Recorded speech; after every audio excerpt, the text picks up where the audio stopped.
자, 이번에는 자, 형식에 대한 겁니다. 형식, 포맷.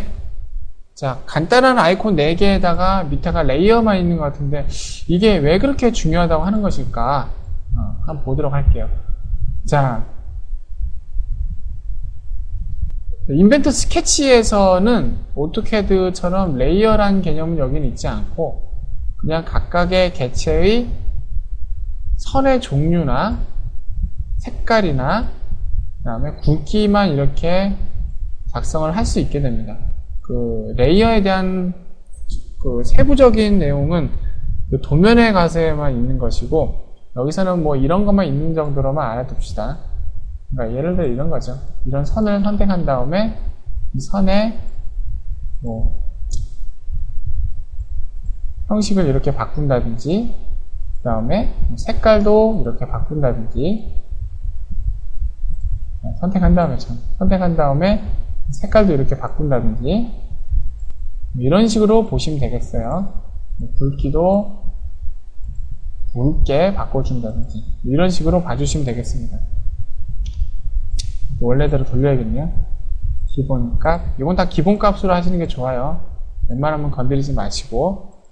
자, 그런데 요것들은 그런데 여기 있는 4가지의 형식이 좀 중요합니다. 자, 첫 번째로 구성선과 그 다음에 중심선을 볼게요. 하나의 스케치 요소가 있다고 보겠습니다.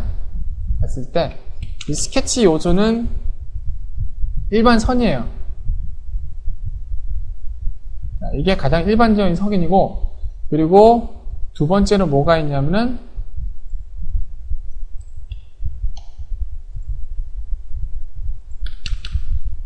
자, 얘를 선택하고 여기 있는 구성선 버튼을 눌러볼게요. 그러면은 이 선이 점선으로 바뀝니다. 그죠? 자, 이렇게 구성선이 존재합니다. 그리고 세 번째는 자, 이번에 선을 선택하고 여기에 있는 자, 중심선을 자, 클릭을 해보겠습니다. 그러면은 얘가 1점세선으로 자, 이렇게 변하게 됩니다. 그죠? 일반 선과 그 다음에 구성선과 중심선.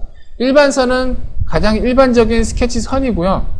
그 다음에 구성선 같은 게 뭐냐면은 자, 예를 들어 우리가 돌출을 한다고 할게요. 돌출을 했는데 자, 돌출을 했는데 나는 여기 중간에 있는 선을 부득이하게 그린 거지 얘가 스케치 프로파일 영역에 간섭하게 하고 싶진 않아. 그럴 때 이 선을 선택해서 구성선 버튼을 클릭을 해버리시면은 자, 이 선은 이제 참조선이 돼가지고 스케치 프로파일 영역에 간섭을 하지가 않게 됩니다. 자, 이럴 때 이렇게 쓰는 거예요. 그리고 중심선 같은 경우에는 중심선은 자, 이럴 때 쓰는 겁니다. 얘를 선택하고 중심선을 했을 때 자, 우리가 만약에 회전 명령을 하잖아요. 모형에서 회전 명령을 했을 때 프로파일과 자, 축을 할 때 축을 자, 축으로 인식을 해주는 자, 그런 걸 쓸 때 이런 중심선을 쓰는 겁니다. 근데 원래는 이렇게 되는 게 아니고 원래는 이거예요. 자, 원래는 자, 스케치 마무리를 해가지고 자, XY 평면에 스케치를 했을 때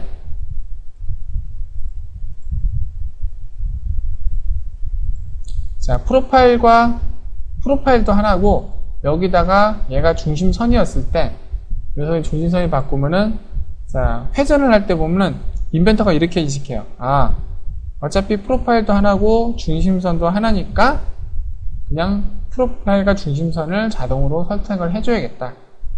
자, 이렇게 할 때 회전 명령에서의 자동 중심선으로 자동 인식을 하게 해주는 선이 바로 이런 중심선입니다. 그래서 회전 명령을 클릭을 해보면 자동으로 이렇게 설정을 해버리죠. 그럴 때 쓰는 것이 바로 이런 중심선 형식입니다.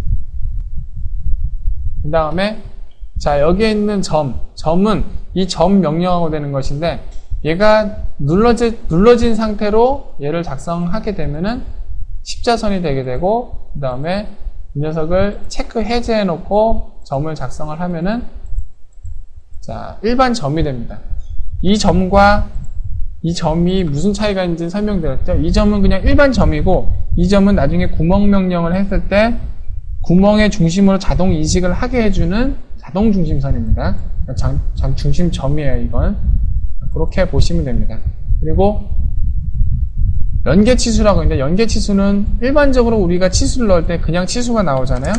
하지만 연계치수는 선택을 하고 연계치수를 눌러줘 버리면은 30에 가로가 쳐져 있죠. 이게 뭐냐면은 변할 수 있는 치수라는 얘기입니다. 그래서 치수가 고정되어 있는 것이 아니라 스케치 요소를 우리가 어떻게 끌어당기냐에 따라서 치수가 자동적으로 변하게 돼요. 이게 바로 연계치수입니다. 자, 그런데 여기에 있는 네 가지 형식은 이런 게 있어요. 이거를 뭐 작성하다가 많이 헷갈리시는데, 이미 그려놓은 선을 선택을 하신 다음에 바꿔주는 게 있고, 아니면은 애초에 아예 눌러놓고 이렇게 작성을 하는 게 있고, 이렇게 두 가지가 있습니다. 이걸 헷갈리시면 안 돼요. 그래서 아무것도 선택이 되어 있지 않은 상태는 지금부터 내가 그릴 스케치 요소가 어떤 형식의 특성을 먹고 작성이 된다라는 것이 표시가 되고, 그 다음에 아니면은 해당 스케치를 선택을 했을 때는 이 스케치의 형식이 뭐가 적용이 되어 있는가가 여기서 표시가 되게 됩니다. 이 두 개를 헷갈리시면 안 돼요. 그래서 제가 교육을 하다 보면은 이런 분들이 많이 계세요. 내가 지금 아무것도 선택되어 있지 않는 상태에서 형식이 뭐가 되어 있는지, 아니면은 이 스케치 요소가 선택되어 있는 상태에서 형식이 뭐가 되어 있는지, 요거를 좀 구분을 못 하시는 분들이 상당히 많습니다.